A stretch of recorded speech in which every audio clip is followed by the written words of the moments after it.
All right, welcome back to the morning Woodward show. Jeff, Penei Sewell, Yep. I think we were both agree, shined actually in his debut, which I was very happy to see. We saw the preseason, him playing on the right side of the offensive line. He looked abysmal.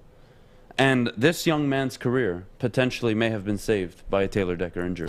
Now, I want to get your thoughts initially on Penei Sewell, his first game at left tackle for the Detroit Lions. Obviously, he had an excellent game against one of the best young pass rushers in Nick Bosa. Obviously, he's coming off an injury, but no doubt we expected it. Listen, Penei Sewell's gonna have his fair share of getting beat by Nick Bosa. He's just too talented, but we saw a couple things. I think the only time Nick Bosa beat him is when he went inside. Every time he went outside, Penei Sewell has too quick of feet. He's too athletic at 6'6", 300 pounds. He's great feet, and that's great for a left tackle. Obviously, his pass protection's building and getting better. His run blocking is just off the charts. The guy gets to work in the run game, but he's just extremely athletic and he's gifted. And obviously this shows he's a natural left tackle. We knew this. Obviously, we talked about it last week.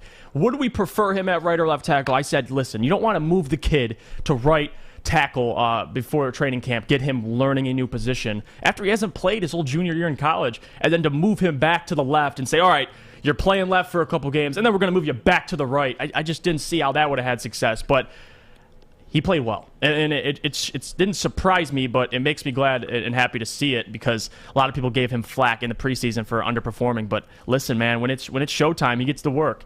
And he makes this offensive line, he takes them up a notch. Yesterday they had Taylor Decker out, had Matt Nelson subbing in, but he made mistakes, a couple holding calls, bad calls. But imagine if Taylor Decker's there, that offensive line is solidified. But I think it's good for him. I want him to start. If you're going to start him at left tackle, you really got three options at this point. I want to hear your opinion on this, Adam. Like, if you're the Lions GM or coach, would you, number one, leave him at left and move Decker to the right? Well, I was called dumb and stupid and crazy when I suggested they should trade Taylor Decker. But before I get there, hold on. Because I have some beef to settle, I'm going to answer your question. Okay. The first half, Penei Sewell, solid.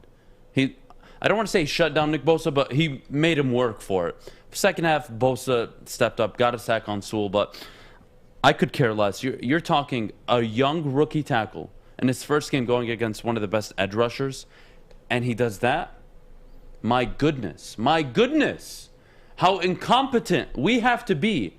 Very similar to how incompetent the Los Angeles Chargers were, naming Tyrod Taylor starter week 1 of last year. We're sitting here trying to change Penei Sewell and make him a right tackle. And he goes out there and does that in his first game. My goodness, talk about having your stupidity could have cost this man his promising career. 2 weeks ago, we left the preseason thinking, my goodness, this kid can't play a lick of football on the right side of the foot. What are we going to do? What are we going to do? And I sat up here and I told you, Jeff, you look into trading Taylor Decker or you move him to the right, because this kid, his ceiling will only be reached on the left side playing left tackle. And here we are. He gets a season debut that I was very impressed with. I was more impressed with Penei Sewell's rookie debut than I was when TJ Hawkinson went off on the Cardinals. Like, Penei Sewell had everything against him. Everything going against him. He spent all of the offseason playing on the right. He hadn't played football in over a year outside of his preseason reps. And he shows up to the first game of the year against a very good defensive line. And, of course, he goes up against star edge rusher Nick Bosa, who told him to stay there at the end of the game. And he played well. He played very well. I was so impressed. With Penei Sewell. To answer your question, Jeff, they've got to consider it. If I'm Brad Holmes, I saw everything I could have envisioned before I had drafted Penei Sewell, I saw week 1 against the San Francisco 49ers. If Taylor Decker comes back and he's not on the right side, God help everybody. That kid needs to stay on the left. He needs to grow and he needs to mature. You can go find a right tackle. And that Tyrell Crosby cut that I told you was very bad doesn't look so great now, does it, buddy? Like, you guys, I don't know what else I need to tell you outside of trust me when I say this. You need to consider moving Taylor Decker. Yes, he's on a team-friendly deal, but if you can get a 1 out of him, You can go address the right side of the football in free agency or through the draft.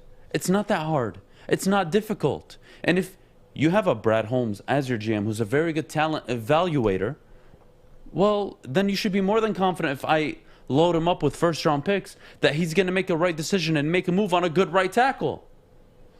Can I play devil's advocate? Penei Sewell needs to be on the left. I'll let you play devil's advocate, but I'm sorry. It shouldn't even be a discussion this morning. No Detroit Lions fan should be okay with Penei Sewell playing anything else outside of left tackle going forward. Let me, and I read this on Twitter from a couple of reporters. Like, imagine, because people say, well, just move Decker to the right or trade him. But people say, oh, I'll just go with moving him to the right. How do you react to people saying, how are you going to move a top 10 left tackle to the right? And how do you convince him as an ego? He's a veteran.